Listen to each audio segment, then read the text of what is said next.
Louange à l'agneau.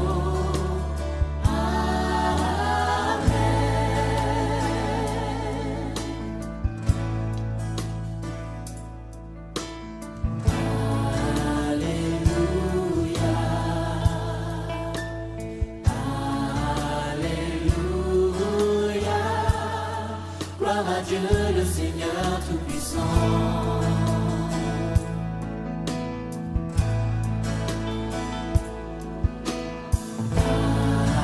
Alléluia. Alléluia. Gloire à Dieu le Seigneur Tout-Puissant.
Éternel, ta bonté atteint jusqu'aux cieux, ta fidélité jusqu'aux nues, ta justice est comme les montagnes de Dieu, tes jugements sont comme le grand abîme. Éternel, tu soutiens les hommes et les bêtes. Combien est précieuse ta bonté, ô Dieu! À l'ombre de tes ailes, les fils de l'homme cherchent un refuge. Ils se rassasient de l'abondance de ta maison. Ils se rassasient de l'abondance de ta maison. Et tu les abreuves au torrent de tes délices. Car auprès de toi est la source de la vie. Par ta lumière, nous voyons la lumière. Étends ta bonté sur ceux qui te connaissent et ta justice sur ceux dont le cœur est droit. Tu es saint, 3 fois saint, Dieu Tout-Puissant, éternel, louange à l'agneau. Amen. Prions. Seigneur, je veux vraiment te remercier, Seigneur, que tu es parmi nous ce matin, Seigneur. Je veux vraiment te remettre ce culte, Seigneur, entre tes mains et remettre aussi notre frère Daniel, Seigneur, qui apportera ta parole tout à l'heure. Amen. Bonjour à toutes et à tous. C'est un vrai privilège de vous retrouver, encore une fois, donc pour ce culte du 7 mars. Alors le 7 mars, c'est un peu charnière aussi, parce que c'est vrai que depuis mars, ça fait déjà 1 an qu'on est sous la pandémie. Mais si on est là devant nos écrans et qu'on peut regarder ce culte, il faut bien se dire aussi que ça fait 1 an que le Seigneur prend vraiment soin de nous. Alors par rapport à ça, j'ai envie de chanter un chant avec vous, où Dieu nous saisit des grandes eaux, il nous saisit, il nous délivre. Dieu se lève avec éclat et il marche devant nous. Quel jour de joie!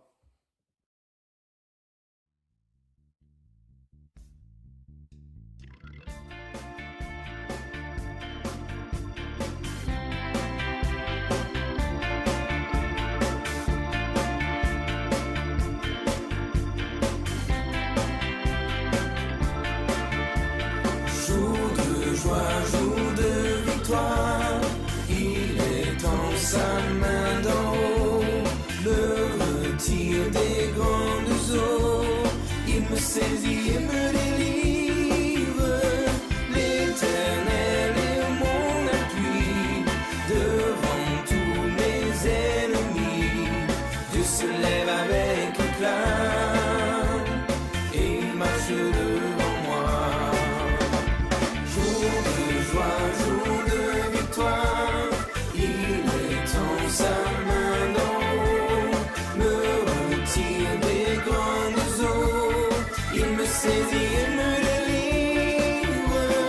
L'Éternel est mon appui, devant tous mes ennemis.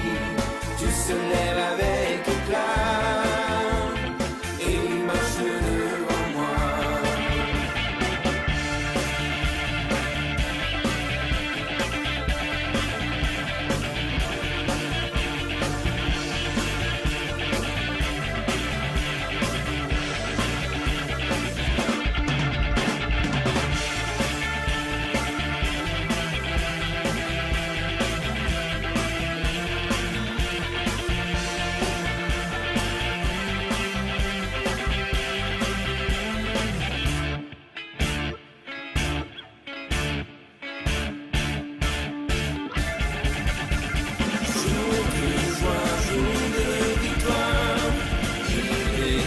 Sa main d'en haut, me retire des grandes eaux, il me saisit et me délivre.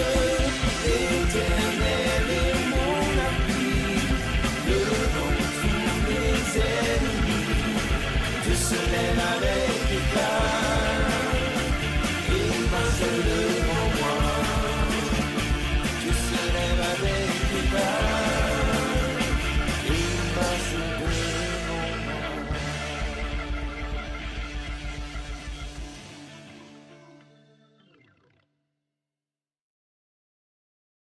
Alors pour poursuivre ce culte virtuel, j'aimerais lire avec vous un passage qui est génial, qui dit beaucoup de choses. Donc c'est dans Néhémie, chapitre 8, verset 10. Donc Néhémie, chapitre 8, verset 10, nous dit ceci.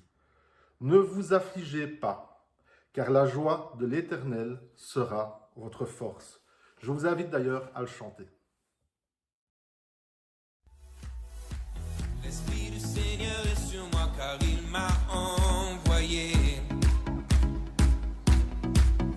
annoncer la délivrance à tous ceux qui sont prisonniers. Il fait renaître l'espoir quand mes rêves étaient morts. Il me redonne le courage quand je n'ai plus de force. J'ai son sourire à mon réveil et sa paix quand je dors. Il est mon tout et bien plus encore. C'est comme une fontaine au fond de moi. La joie du Seigneur jaillit en moi. C'est un océan de vie qui déborde autour de moi, qui se répand partout sur mes pas. La joie du Seigneur est ma force. La joie du Seigneur est ma force. Quel que soit demain, je ne craindrai rien, car la joie du Seigneur est ma force. L'Esprit du Seigneur est sur moi.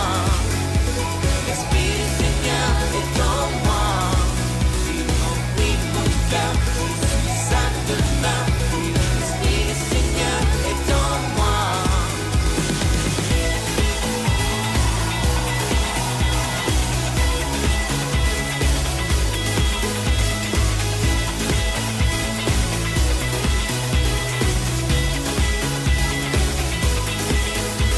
L'Esprit du Seigneur est sur moi car il m'a envoyé. Il m'a envoyé pour guérir ceux qui ont le cœur brisé. Il m'a revêtu de splendeur au lieu de la cendre. Il a couvert mes épaules d'un vêtement de louange. Je suis devenu le temple où sa présence demeure. J'entends son rire qui chasse mes peurs. J'apprends à danser dans mes détresses, trouver sa puissance dans mes faiblesses. Mais au plus fort de mes nuits, je me réjouis encore, car sa tendresse fait lever l'aurore. La joie du Seigneur est ma force. La joie du Seigneur est ma force. Quel que soit demain, je ne craindrai rien, car la joie du Seigneur est ma force. L'Esprit du Seigneur est sur moi. L'Esprit du Seigneur est en moi. Il remplit mon cœur, je suis sa demeure. L'Esprit du Seigneur est en moi.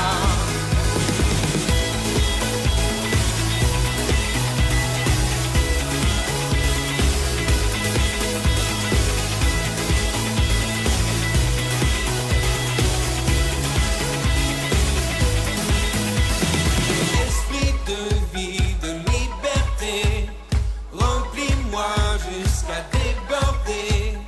Que ta rivière jaillisse en moi, je veux ta joie, joie, joie. Esprit de vie, de liberté, remplis-moi jusqu'à déborder. Que ta rivière jaillisse en moi, je veux ta joie, joie, joie. La joie du Seigneur est ma force. La joie du Seigneur est ma force. Quel que soit demain, je ne craindrai rien, car la joie du Seigneur est ma force. L'Esprit du Seigneur est sur moi. L'Esprit du Seigneur est en moi. Il remplit mon cœur, je suis sa demeure. Oui, l'Esprit du Seigneur est en moi. Alors avant et pour introduire une courte réflexion, j'aimerais partager avec vous un chant. Alors s'il y a des enfants, ramenez-les devant l'écran. C'est des plus âgés, montez le son aussi, parce qu'on va chanter tous ensemble « Si j'étais un papillon ».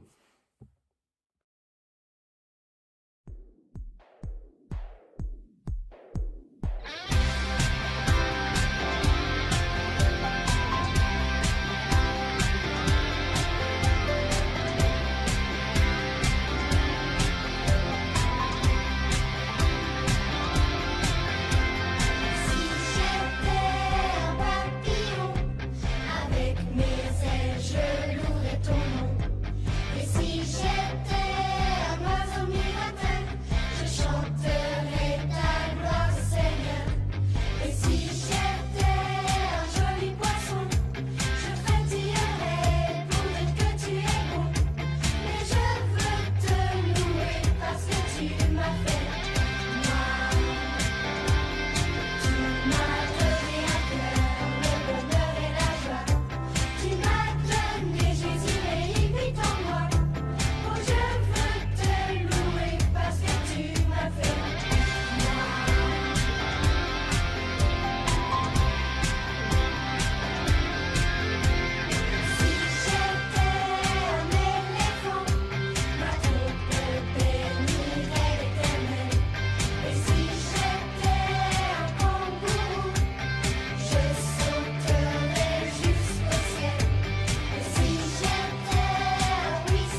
Alors déjà, je vous préviens, vous allez garder ce chant toute la journée en tête. Hein. Ça, c'est clair. Nous, on l'a gardé pratiquement toute la semaine en tête ici aussi.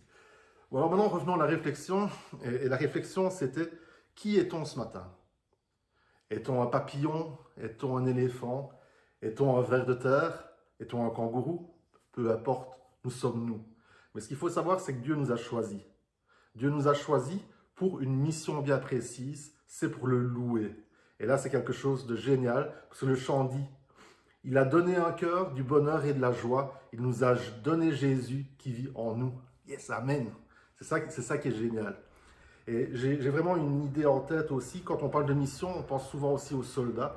On pense aux soldats qui sont attachés à leur roi. Et je voulais vous partager un exemple concret. Quand Cortés a fait l'expédition pour aller vers le Mexique, c'était la 3e expédition qu'on a envoyée en colonisation. Les 2 premières avaient complètement échoué et les bateaux étaient revenus à leur point de départ. Quand Cortés est arrivé, il débarqua les colons, débarqua les marins, les soldats, d'accord. Et ce qu'il fit en premier lieu, il fit brûler tous les bateaux.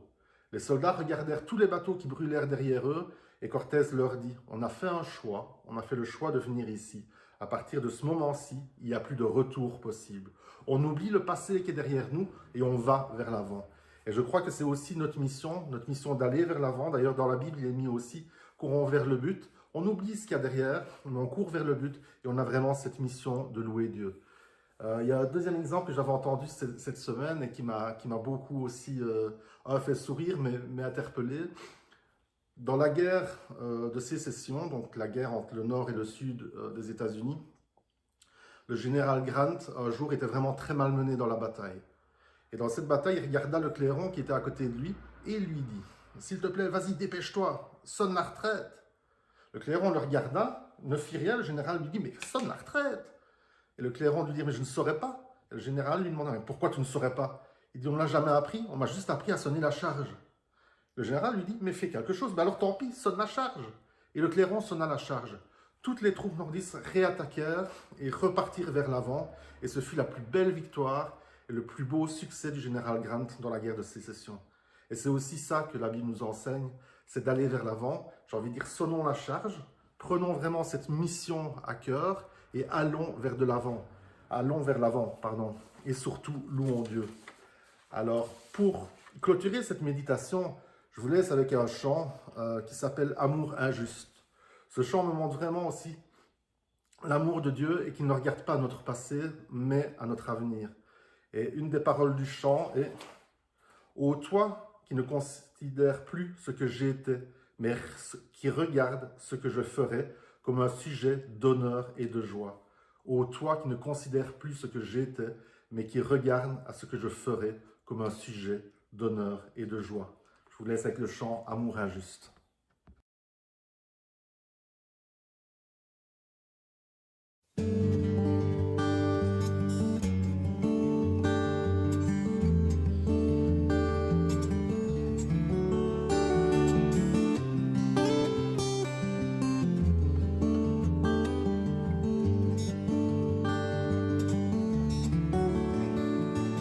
Toi qui m'as façonné au sein de ma mère, qui a prononcé sur moi des mystères et des merveilles que je porte en moi. Toi qui as célébré le jour de ma venue, qui m'a accueilli à bras étendus, et ce cœur de père s'est ému pour moi.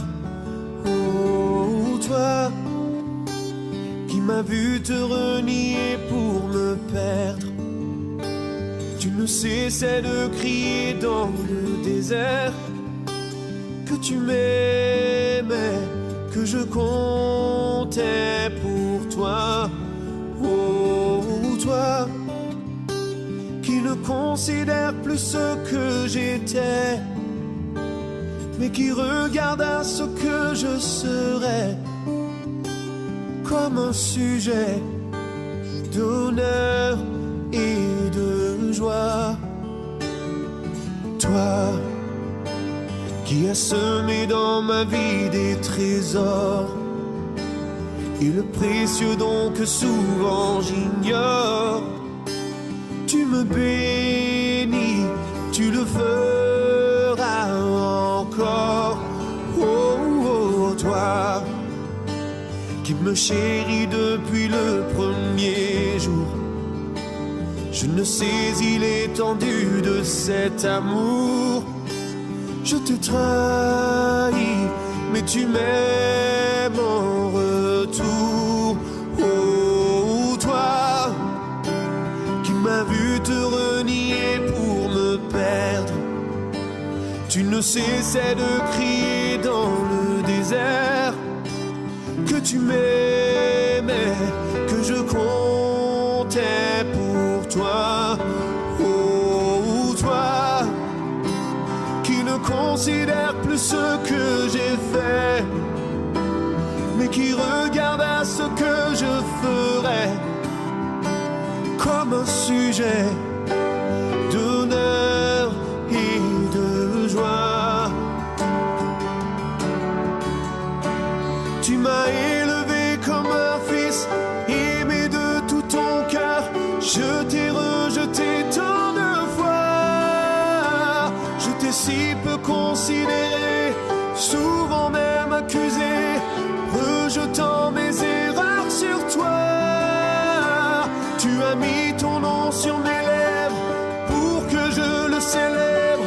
Je l'ai oublié tant de fois. Malgré tout l'amour que j'ai eu, tout ce que j'ai reçu, je n'ai pas eu d'égard pour toi. Mais dans mon amour injuste, tu m'as sauvé. Dans mon amour injuste, tu m'as guéri. Je n'en étais pas digne, mais tu m'as pardonné.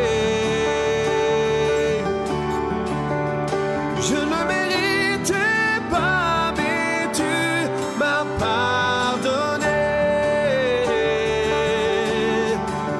Oh, oh, oh. Père, je veux te remettre ma vie entière. Je ne veux plus retourner dans le désert. Je t'appartiens et c'est toi que je sers. Oh Père, voilà ce que je désire aujourd'hui, et que plus jamais je ne t'oublie. Tu es mon Dieu, tu es toute ma vie, toute ma vie.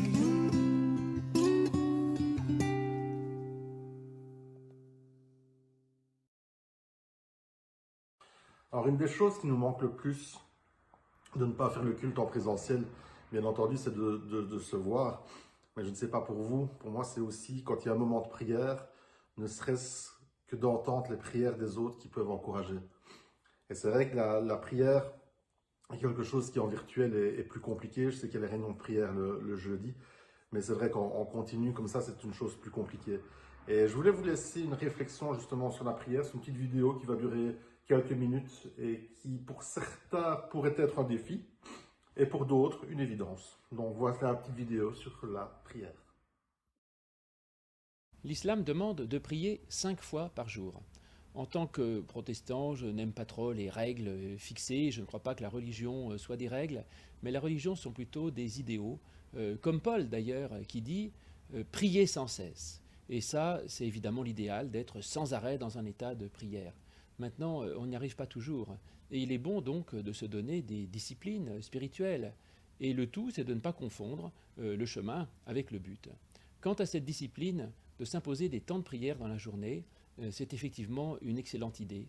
Cela permet d'accrocher sa vie à du spirituel à des moments différents de la journée. Alors pourquoi pas 5 fois par jour? Il y aurait en tout cas à ce moment-là, au moment du lever, où l'on remet sa vie à Dieu et où l'on se considère soi-même comme le serviteur de Dieu et où on ouvre cette journée pour la vivre au service de Dieu et avec Dieu. Il y aurait ensuite un deuxième temps précieux qui est celui du repas, où l'on peut faire de ce repas que l'on partage avec des proches un temps de communion. Comme les premiers chrétiens d'ailleurs, pour lesquels l'Eucharistie n'était pas un simulacre de repas, mais était un véritable repas plantureux. Et heureux le croyant qui, au lieu de communier une fois par semaine ou par mois à l'église, communie 3 fois par jour, transformant chacun de ses repas dans un moment de communion avec Dieu et avec ses plus proches. Ensuite, on peut prier au moment du travail, et travailler non pas pour soi ou pour un patron, mais travailler comme pour Dieu. Et ça, c'est une vieille idée aussi protestante de dire que chaque action que l'on fait dans sa journée peut être une action offerte à Dieu et du coup devenir comme une forme de prière. Après, il y a aussi le moment où l'on revient chez soi et de vivre ce moment d'intimité avec les siens, avec l'aide de Dieu, pour être capable d'écouter, de comprendre, de partager, de pardonner et d'aimer. Et enfin, le dernier moment qui est celui du coucher, où l'on peut faire le bilan de la journée et anticiper sur le lendemain avec ses espérances, ses craintes, et puis finalement se remettre avec confiance dans les bras de Dieu à qui l'on remet toute chose. Mais en tout cas, prier donc certainement plus que 5 fois par jour, mais pas moins de 5 fois par jour. Et quoi que vous fassiez, faites tout pour la gloire de Dieu, comme nous le demande Paul, et ainsi nous pouvons structurer notre vie, qui soit non pas une vie dans laquelle on rajoute artificiellement des actes religieux, mais une vie qui soit entièrement offerte à Dieu. Prier non pas 5 fois par jour, mais 500, mais en tout cas, on peut déjà commencer par 5, c'est une bonne idée. Alors je vous invite maintenant à écouter, à partager avec vous un chant, et ce chant en fait nous amènera au message de Daniel. Et pendant ce chant, je pense qu'on peut aussi vraiment, chacun là où on est, dans ses bulles, prier. Prier pour nos malades, prier pour nos personnes isolées, prier pour ceux qui ont de la tristesse dans le cœur, prier pour Daniel qui nous apportera le message de la part du Seigneur. On a tellement de sujets. Prier aussi pour le gouvernement qui prend les décisions, prier pour la pandémie, parce qu'on sait que la prière rend l'impossible possible. Et on sait que si Dieu le veut, il peut supprimer cette pandémie. Il n'y aura aucun souci par rapport à ça. Et ce chant, c'est très simple, il s'appelle « Prie ». Et il est basé sur 1 Thessaloniciens 5, 16 à 18. 1 Thessaloniciens 5, 16 à 18.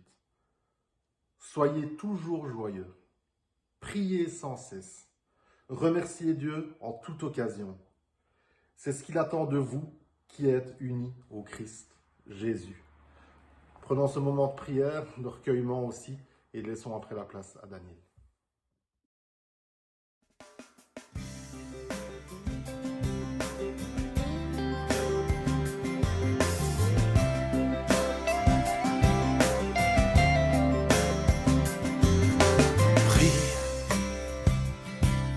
Ta vie te semble lourde à porter, prie.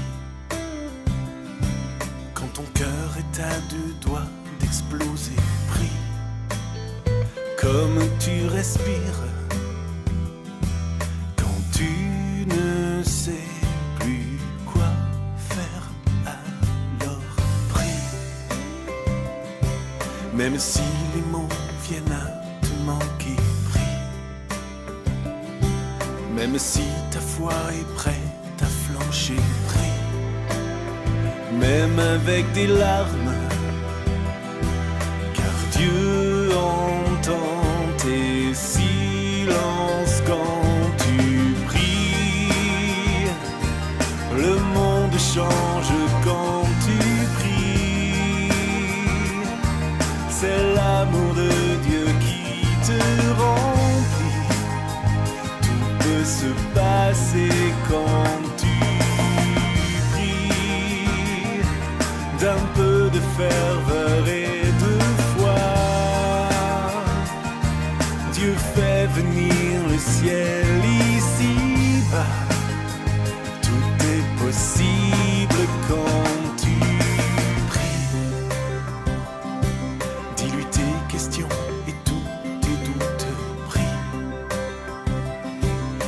peu importe le prix qu'il t'en coûte, prie autant que tu aimes. Quand l'Esprit de Dieu vient en toi et prie, le monde change quand tu pries. C'est l'amour de Dieu qui te remplit.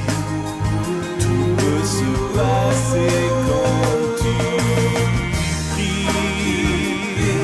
D'un peu de ferveur et de foi, Dieu fait venir le ciel ici-bas. Tout est possible quand tu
Voilà, heureux de se retrouver dans ce lieu et par la vidéo de vous associer à cette joie, mes bien-aimés.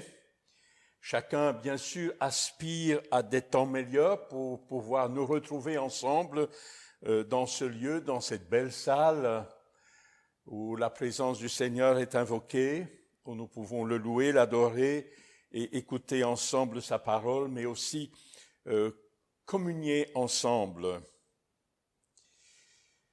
L'Ancien Testament relate des faits historiques sur le peuple d'Israël dans lesquels Dieu parle de différentes manières et en particulier par des prophètes, tantôt avec une parole d'amour, tantôt avec une parole qui redresse, une parole d'exhortation. Ces paroles qui sont adressées à Israël sont pour nous des instructions, pour nous, chrétiens et Églises d'aujourd'hui. Ce n'est pas parce qu'elles sont dans l'Ancien Testament qu'elles ont perdu de leur valeur et de leur puissance. Elles restent la pensée de Dieu. Toutefois, il faut être attentif pour ne pas mélanger des paroles qui s'adressent pour le plan de Dieu en faveur d'Israël et le plan de Dieu pour l'Église. Et aujourd'hui, de plus en plus, de telles confusions engendrent malheureusement des enseignements erronés.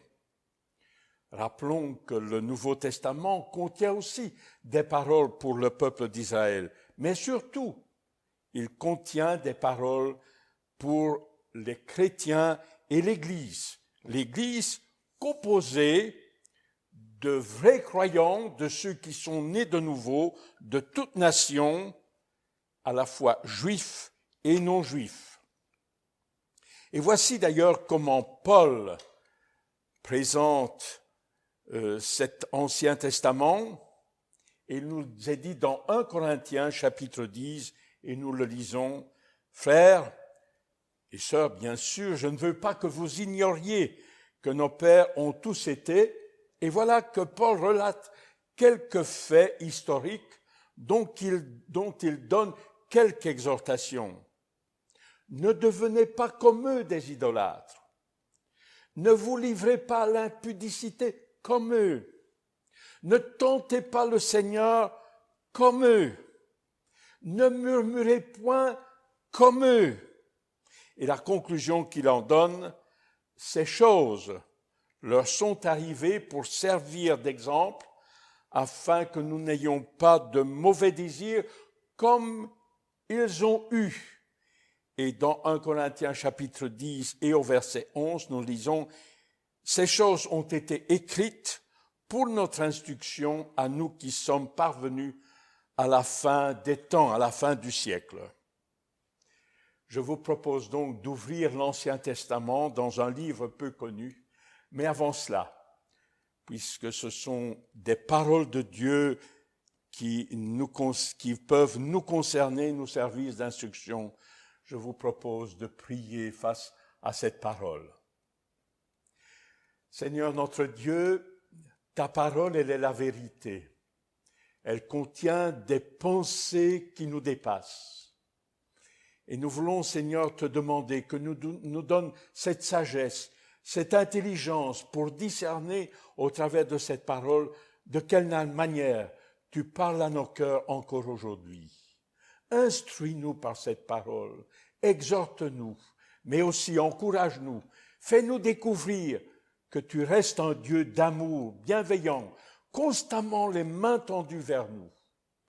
Seigneur, fais-nous du bien et que cette parole devienne à nouveau cette nourriture dont notre âme a tant besoin.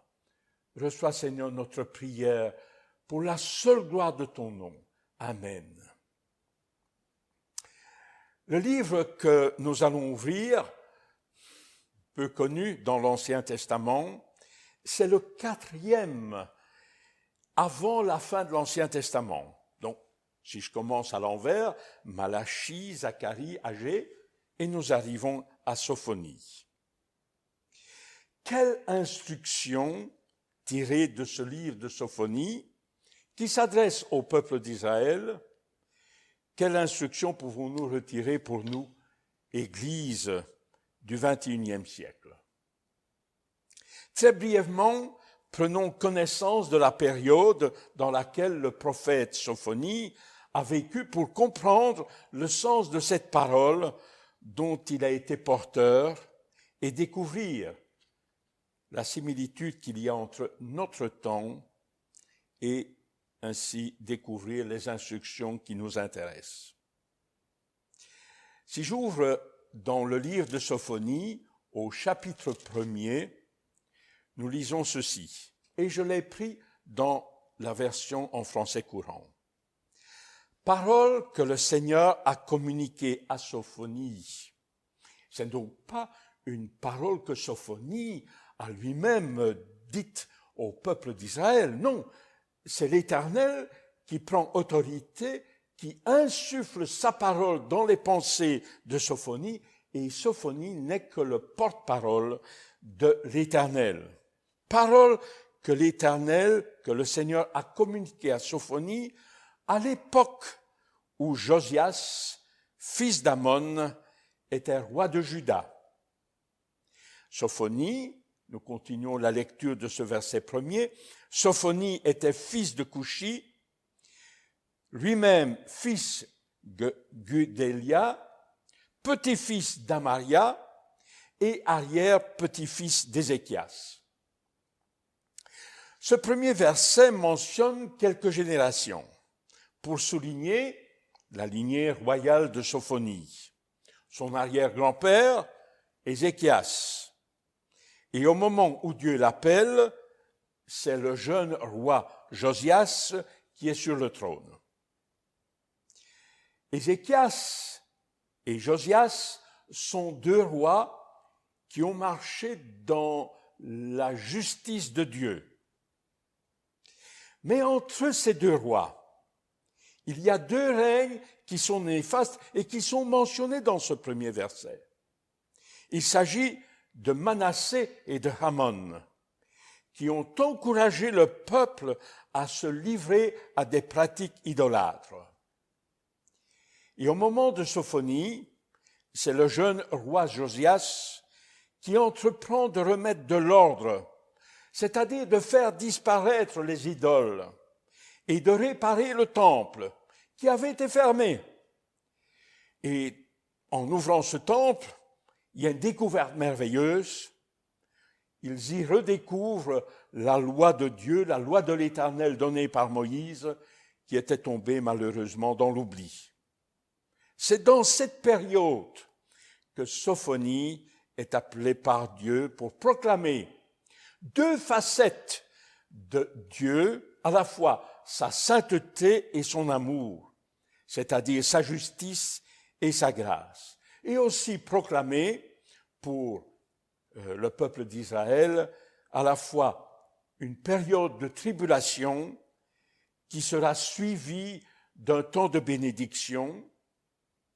Cette période de tribulation qui est répétée régulièrement au travers de ce livre, à sept reprises, nous découvrons les mots de « jour de l'Éternel » et le jour de l'ardente colère de Dieu. Nous allons lire le dernier chapitre de ce livre de Sophonie pour découvrir que Dieu est lent à la colère, que Dieu est riche en bonté, que Dieu est juste, que Dieu est saint, que Dieu est patient, mais que sa patience a des limites. Au temps de Sophonie, les idoles qui étaient adorées s'appelaient Baal, Moloch. Aujourd'hui, les idoles portent d'autres noms.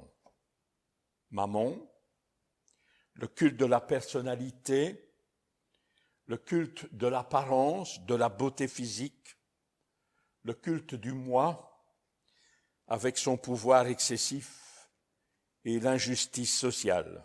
En résumé, l'homme aujourd'hui se prend pour Dieu en se détournant du Dieu vivant et vrai. Et c'est dans ce monde que nous sommes invités à témoigner ces deux facettes et proclamer sans embâche que celui qui a la vie, selon l'évangile de Jean, chapitre 3, verset 36, celui qui a la vie, celui qui a le Fils, a la vie, celui qui n'a pas le Fils n'a pas la vie, mais la colère de Dieu demeure sur lui.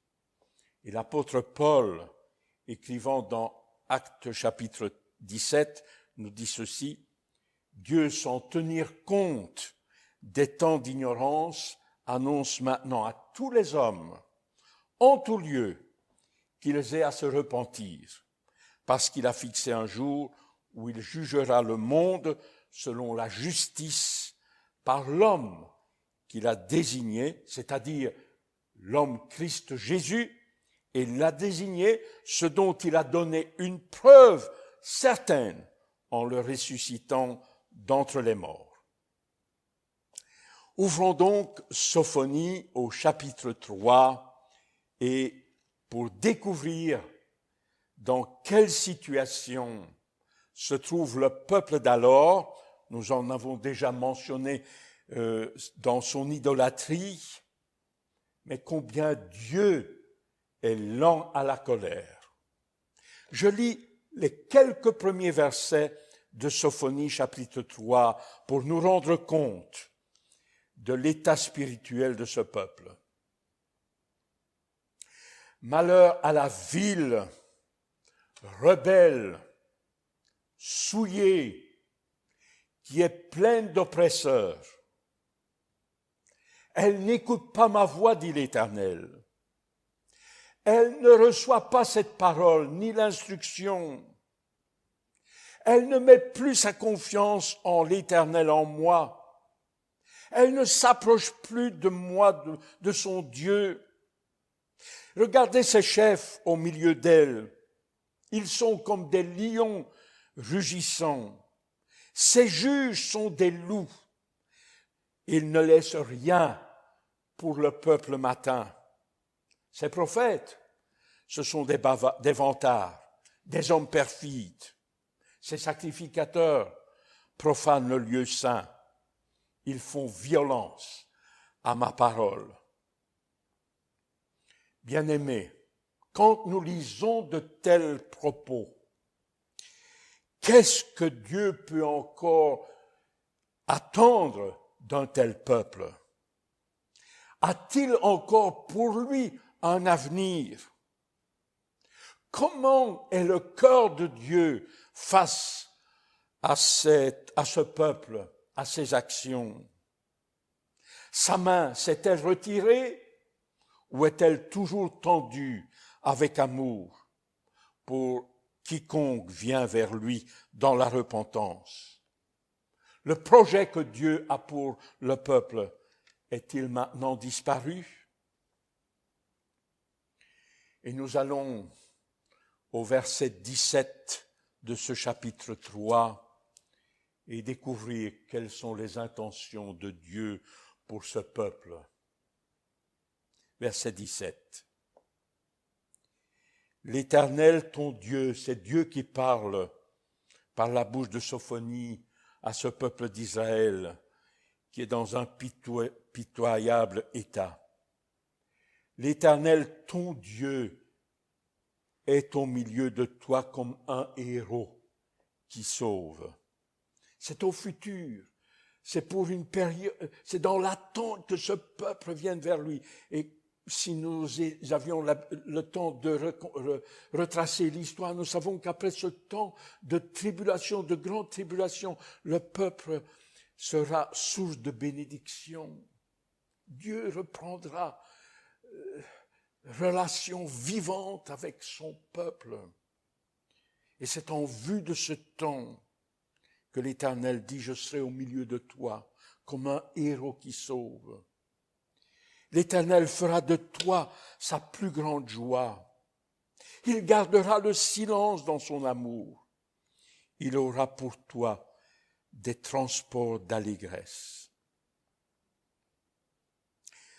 Ces promesses qui sont adressées à ce peuple méritent, un peuple qui mérite le jugement de Dieu, mais Dieu qui désire faire grâce.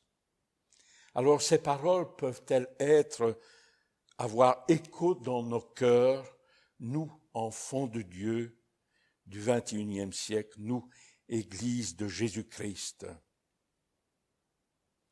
Peuvent-elles encore me parler et me faire découvrir toute la richesse de l'amour de Dieu et de son projet qu'il a pour moi, enfant de Dieu, et pour l'Église d'aujourd'hui? Analysons succinctement ces 4 phrases. Premièrement, l'Éternel ton Dieu est au milieu de toi. Il est dans ta vie. Il est dans ton histoire, à la fois sur le plan individuel, mais aussi sur le plan communautaire. Là où 2 ou 3 sont assemblés à mon nom, dit Jésus, moi, je suis au milieu d'eux. Sur le plan individuel, dites-moi, qu'est-ce que je serais, que serions-nous si le Saint-Esprit de Christ n'habitait pas en moi? Je serais un homme, une femme, habitant la terre, étranger à la promesse que nous venions de lire de Dieu, étranger au projet de Dieu, un projet de paix éternelle et non pas un projet que le monde propose qui est un projet voué au malheur. Je n'aurais pas d'espérance parce que seul Christ qui habite en nous est l'espérance de la gloire. Aucune consolation. Sans Christ, je suis perdu et voué à la colère de Dieu. Si Christ n'est pas dans ma vie, la colère de Dieu demeure sur moi. Sur le plan communautaire, l'Éternel, ton Dieu, est au milieu de toi. Nous parlons bien sûr par la foi, en espérant que bientôt nous pourrons nous retrouver ensemble et jouir de cette communion fraternelle et jouir de la présence du Seigneur. Mais bien-aimés, que serait le rassemblement des croyants sur la terre? Que seraient les églises locales si Jésus-Christ n'était pas présent par son esprit au milieu de ce rassemblement? Un tel rassemblement serait-il appelé église si Jésus-Christ, comme à l'église de Laodicée, rapporté dans l'Apocalypse, Jésus-Christ serait à l'extérieur en train de frapper, de supplier de rentrer? Une église dans l'autosuffisance qui n'a pas besoin de son Seigneur? Bien-aimés, ce ne sont pas les murs qu'on appelle église, mais ce sont les enfants de Dieu qui sont rassemblés autour du Seigneur Jésus, à son nom et pour son nom. Et quand l'église locale est rassemblée, elle doit être la figure du rassemblement final qui sera révélé dans la maison du Père lorsque l'église sera enlevée, ravie par le Seigneur Jésus dans la maison du Père. Là, l'église sera au complet. Là, ce sera la perfection. Tous les enfants de Dieu, passés, présents et à venir, seront tous autour du Seigneur. Mais en attendant ce jour, nous sommes invités à refléter que Jésus est au milieu de nous. Qu'est-ce qui fait la différence entre le club de football, le club de basket, le club de n'importe quel nom que l'on peut retrouver ici et là sur cette terre, et le rassemblement des croyants? C'est la présence de Jésus en son sein. Alors, si Jésus n'est pas présent, à qui s'adressent nos prières? À qui s'élèvent nos chants? De qui écouterions-nous la parole? Certainement pas venant du Père, ni adressée au Père, car seul Jésus nous conduit au Père. Alors, permettez-moi de vous dire, on perd notre temps. On n'a plus rien à faire ici. Mais je crois que notre désir n'est pas celui-là. Le désir est de vivre la présence du Seigneur Jésus. Premier texte. L'Éternel, ton Dieu, est au milieu de toi. Quelle bénédiction. Mais il nous est dit, il est au milieu de toi comme un héros qui sauve. Quelqu'un qui est fort, qui assure la victoire. Imaginons un peu une troupe de soldats, une garnison qui lutte pour défendre la ville contre l'ennemi. On résiste un certain temps. Et alors que tout devient difficile, voire impossible, tout devient sombre, tout semble perdu à vue humaine, la troupe est désespérée, la bataille semble terminée, elle n'est plus gagnée, c'est la mort qui nous attend, qui attend cette troupe. Voilà que du milieu de cette troupe, puisqu'il nous a dit que l'Éternel est au milieu de toi, du milieu de cette troupe, du milieu de l'assemblée des rachetés du Seigneur, un héros se lève. Et la ville qui était assiégée, qui était prisonnière de l'ennemi, devient libre. Le héros sonne la victoire, sonne la délivrance. Ô mort, où est ta victoire? Ô mort, où est ton aiguillon? Grâce soit rendue à Dieu, dit Paul, qui nous donne la victoire par notre Seigneur Jésus-Christ. Bien-aimés, quand nous rassemblons autour du Seigneur Jésus, nous sommes autour de celui qui est le grand vainqueur. Il se tient au milieu de son peuple, qui est attaché à son nom et qui désire le proclamer. Et il se manifeste non plus en juge pour le condamner, mais comme le héros puissant qui sauve. Notre condamnation, elle a été clouée à la croix du Calvaire par Jésus-Christ. Il en est sorti vainqueur, triomphant du péché, de la mort et de l'ennemi et du monde. Le pouvoir du péché est maintenant vaincu. Jésus, au milieu de l'Église réunie à son nom, est le grand vainqueur. Et nous entendons sa voix qui nous redit, « J'ai été mort, mais voilà maintenant je suis vivant au siècle des siècles et je détiens les clés de la mort et du séjour des morts. » L'Éternel est au milieu de nous quand nous sommes rassemblés. Il est le héros qui sauve. Troisième phrase. Il fera, c'est au pluriel, et nous souhaitons que cela devienne un aujourd'hui. Il fera de toi sa plus grande joie.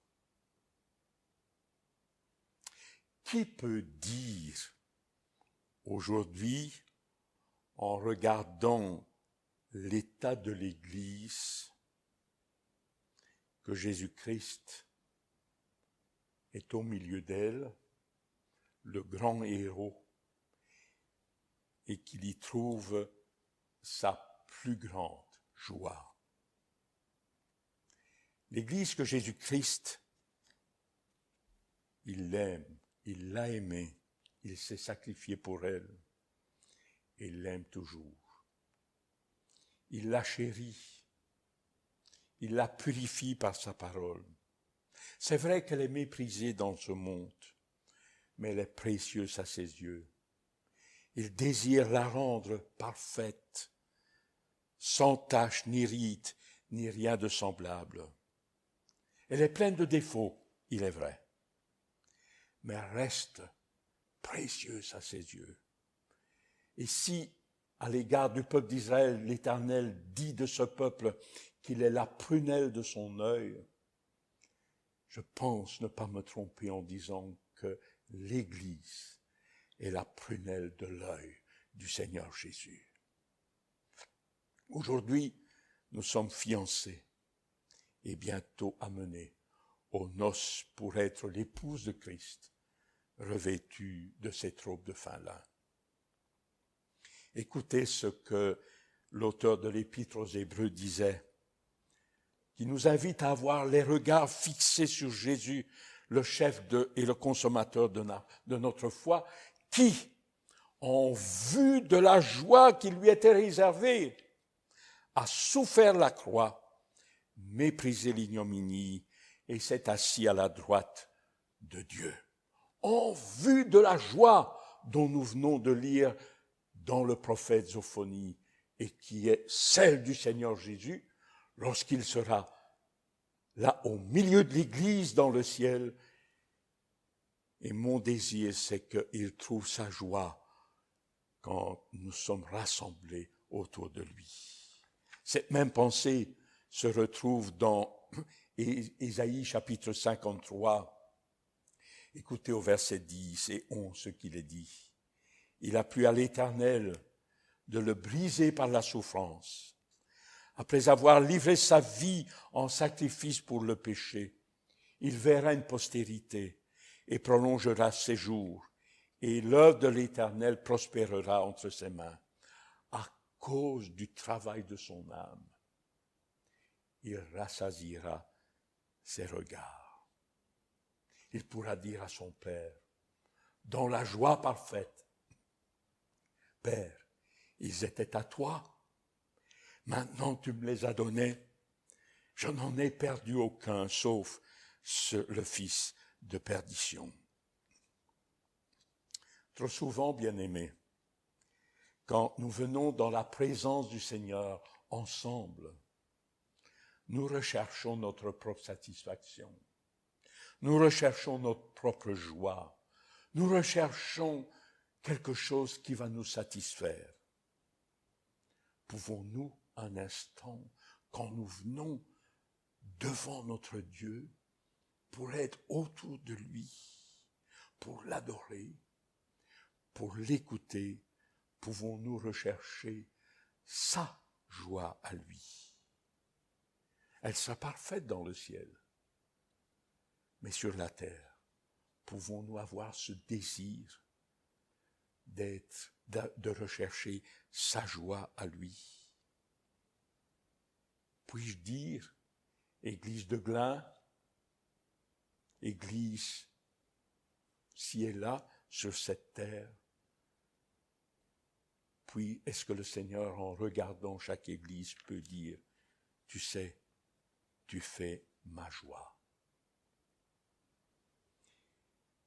Et la dernière phrase, c'est de dire, l'Éternel gardera le silence dans son amour. Il se reposera dans son amour, il va se taire. Aujourd'hui, le silence est quelque chose qui est désarmant. Faire une minute de silence, à certaines occasions, c'est pesant. On ne sait plus faire silence. On ne le supporte plus. Il faut que nos oreilles soient constamment dans une certaine ambiance sonore, que nos yeux soient constamment dans le zapping. C'est pesant quand on est dans le silence, surtout quand on attend du secours, on aspire que ça aille vite. Mais pour Dieu, il garde le silence. Et quand, bien-aimé, je réfléchis à ce silence de Dieu, que me dit-il? Parfois, nous trouvons l'expression « Ah, je me tais plutôt que de mal parler ». Quand Dieu garde le silence, n'est-ce pas pour me rappeler, pour souligner à mon cœur qu'il a oublié mes péchés, qu'il les a jetés derrière lui, que jamais il ne va replacer devant nous les péchés que nous lui avons confessés, nos faux pas, et que dans ce silence, il parle à mon cœur qu'il est amour pour moi, qu'il est pardon. Le silence ne veut pas dire absence, mais le silence, dans ce cas, veut dire amour. Quand je serai dans le ciel, ce sera parfait. Et dans ce silence, le Seigneur me montrera les marques dans ses mains, les marques dans ses pieds. Il me montrera sans doute la marque de la lance. Peut-être y aura-t-il encore sur sa tête la marque de ses épines. Peut-être verrai-je les marques sur son dos de ces larges et profonds sillons que les hommes ont tracés en le flagellant. Et dans le silence, avec un regard croisé entre lui et moi, et chacun de nous, dans le silence qu'il aura, il me dira muettement, vois jusqu'où je t'ai aimé, au point d'oublier ton péché. Les vœux de mon cœur, c'est qu'en soulignant ce texte de Sophonie, nous puissions reconsidérer que notre Dieu est plein d'amour, plein de miséricorde. J'avais ici à la pensée un vieux cantique. Je voudrais simplement le lire en terminant. Voilà, c'est un cantique qui me revient. Voilà, sans doute que l'âge fait son effet. À la fois, j'aime les nouveaux cantiques, mais les anciens que ma grand-mère m'a appris dans ma jeunesse refont souvent surface aujourd'hui. Et voilà un de ces vieux cantiques qui nous dit ceci. Nos yeux contempleront sur ta face adorable du Sauveur de l'époux la suprême beauté. Et nous pourrons sonder alors dans la gloire le mystère insondable de ta grâce sans borne et de ta charité. Et la 4e strophe dit ceci, toi-même, Seigneur, tu verras ce que ton cœur réclame. De ton œuvre à la croix, le fruit mûr et parfait. Tu jouiras, Seigneur, du travail de ton âme et ton amour divin en sera satisfait. L'Éternel, ton Dieu, est au milieu de toi comme un héros qui sauve. Il doit faire la joie, sa plus grande joie. Il gardera le silence dans son amour. Il se reposera, il se taira et il se réjouira avec cri de triomphe. Seigneur, devant cette parole qui nous touche au plus profond de nos cœurs, nous découvrons combien tu es un Dieu qui est patient, un Dieu qui est plein de bonté, un Dieu qui a un projet merveilleux.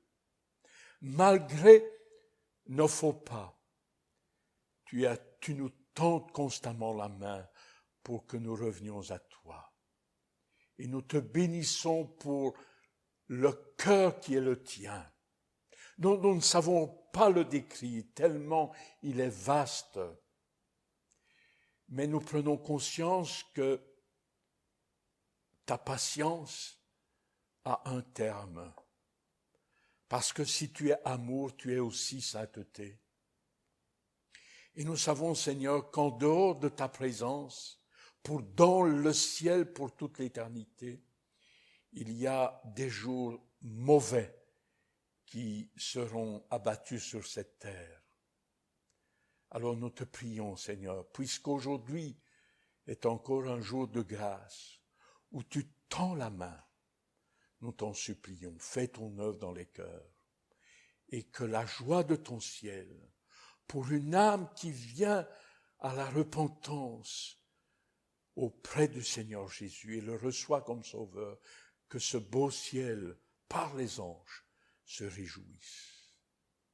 Et que, Seigneur, chacun de nous, tu puisses nous redire, tu fais la joie de mon cœur.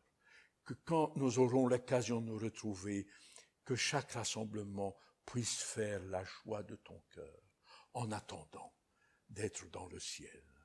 Seigneur, reçois notre prière et notre adoration à la seule gloire de ton nom. Amen. Merci Daniel pour le message que tu as apporté de la part du Seigneur. Je vous invite directement à poursuivre ce message dans sa continuité avec un chant « À l'agneau de Dieu soit la gloire ».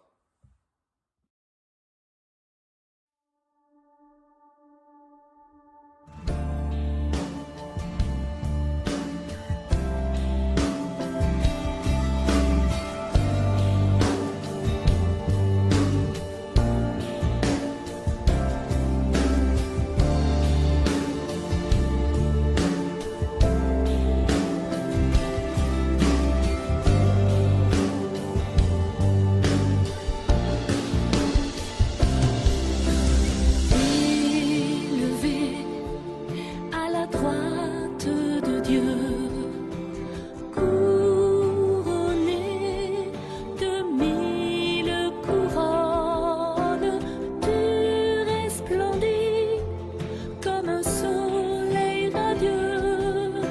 Les êtres crient autour de ton trône. À l'agneau de Dieu soit la gloire.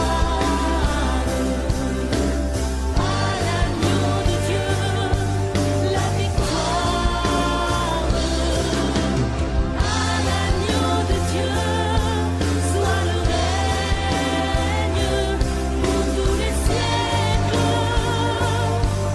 Amen. L'Esprit Saint et l'épouse fidèle disent viens, c'est leur cœur qui appelle. Viens, Jésus, toi l'époux bien-aimé. Tous tes élus ne cessent de chanter. À l'agneau de Dieu soit la gloire. À l'agneau de Dieu la victoire. À l'agneau de Dieu soit le règne pour tous les siècles.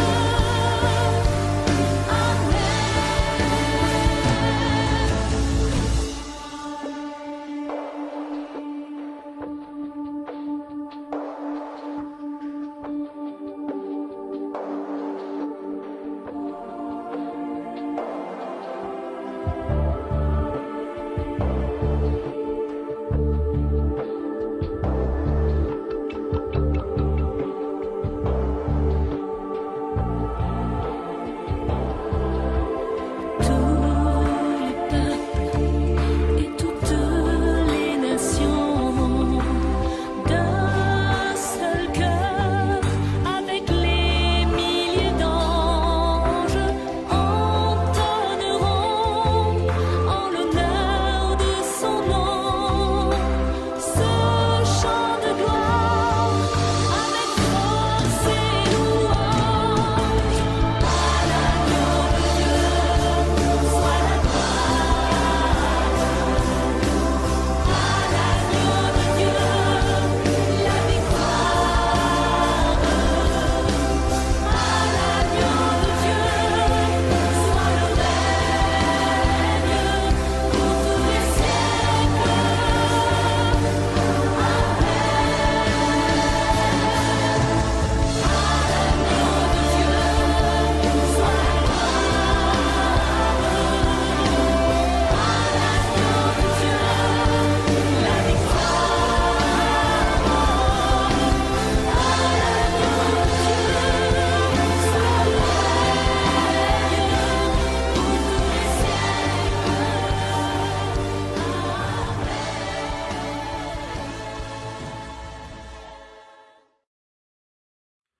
Alors, merci encore à Daniel, merci à vous qui avez été derrière vos écrans. Merci, je le dis chaque fois, mais je le pense vraiment. Merci Jean-François pour ton implication et et tout ce que tu fais aussi au niveau de la technique par rapport à chaque culte virtuel, chaque dimanche. C'est vraiment du boulot. Et avant de vous laisser, après la bénédiction, je vais vous laisser avec un de mes chants préférés, qui est Dieu Tout-Puissant. Moi, j'ai pris la version de l'église Porte Ouverte à Mulhouse. C'est un petit clin d'œil aussi, parce que c'est eux qui ont été accusés à tort d'avoir été les premiers à propager l'épidémie du corona, à être un peu la source. Et ici, j'ai vraiment envie de prendre cette version-là qui dit Dieu Tout-Puissant. Alors, on a chanté au début du culte l'Agnus Dei, qui, je le redis dans les paroles, tu es saint, 3 fois saint, Dieu tout-puissant, éternel, louange à l'agneau, amen. Et on vient de le chanter, à l'agneau de Dieu soit la gloire, et on terminera ce culte, c'est pas innocemment, par Dieu tout-puissant. Et en guise de bénédiction, je vous laisse avec Job, le chapitre 22, le verset 26. Donc Job 22, 26. Alors c'est marrant parce que j'ai hésité, quand j'ai préparé la présidence, il y a la version que moi j'ai, qui est Louis II, il y a la version que Karine a, qui est du français courant, et en fait c'était pas du tout, enfin ça ressemble bien entendu, mais c'était pas du tout les mêmes mots qui étaient utilisés. Alors j'ai pas su choisir, donc je vous laisse avec les deux en guise de bénédiction. Donc, alors tu feras du Tout-Puissant tes délices, tu élèveras vers Dieu ta face. Et dans la version français courant, alors tu trouveras ta joie dans le Dieu Tout-Puissant et tu le regarderas avec confiance. Amen. Bon dimanche à tous.